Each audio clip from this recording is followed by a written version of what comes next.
Laboratory Activity 6. These Python codes demonstrate the sampling process in the concept of aliasing using a sine wave.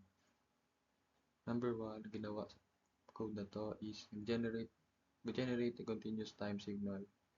Frequency f is equal to 5, time vector t from 0 to 1 second, x of t is equal to sine 2 pi ft, and plots this as a smooth continuous waveform. Number 2 defines two sampling frequencies. Fs high is equal to 50 Hz higher than Nyquist rate is proper sampling.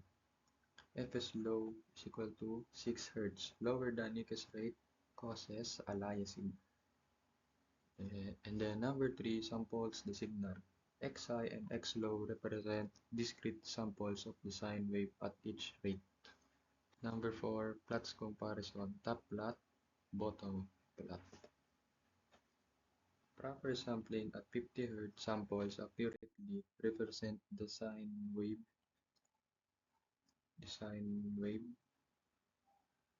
Undersampling at 6 Hz sample distort the wave, aliasing effect.